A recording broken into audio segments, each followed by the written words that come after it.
Kalau aku kena gigit nyamuk pada stres, lelaki ni pula kena serang beruang grizzly sampai kulit koyak, tulang patah, tapi sempat merangkak balik sejauh 300 km untuk selamatkan diri. Dan yang buat lagi gila, dia tak mati. Dia cuma tinggal dengan luka, dendam dan semangat nak hidup. Tahun 1823 di tanah liat Amerika Utara, ada seorang penjelajah bernama Hugh Glass. Dia sertai ekspedisi pemburu kulit haiwan yang menyeberangi hutan dan gunung Dakota. Glass ni jenis berpengalaman, tapi satu hari masa dia tengah jalan seorang-seorang depan kumpulan, dia terjumpa seekor beruang grizzly betina dengan 2 anak. Dan dalam dunia haiwan, itu tanda bahaya besar. Beruang tu terus terkam dia, gigit bahu, cakar muka, koyak belakang dan hempas ke tanah berkali-kali. Dia sempat lawan, dia tikam beruang tu dengan pisau dan sempat tembak. Tapi masa tu dia dah separuh mati.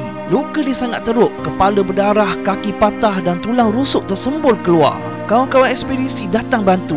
Tapi bila tengok keadaannya, semua fikir dia tak akan hidup lama. Kapten kumpulan tu suruh 2 orang jaga dia sampai dia lepas tu tanam dengan elok. 2 orang yang ditugaskan tu termasuk seorang budak muda bernama Jim Bridger. Dia orang ni tunggu selama 2 hari. Tapi bila tengok Glass dah tak bergerak dan bernafas perlahan, mereka fikir dia dah mati.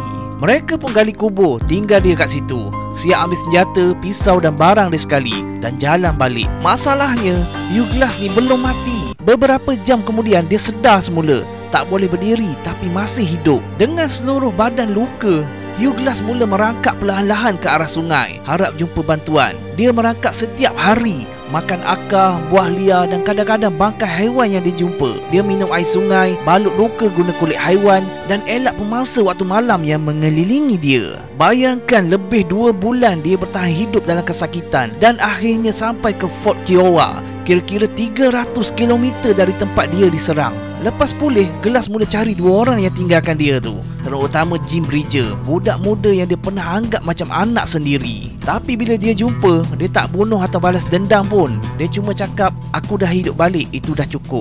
Dendam tu hilang, tapi kisah dia kekal sebagai legenda. Kisah lelaki yang hampir mati tapi tolak semua batas manusia.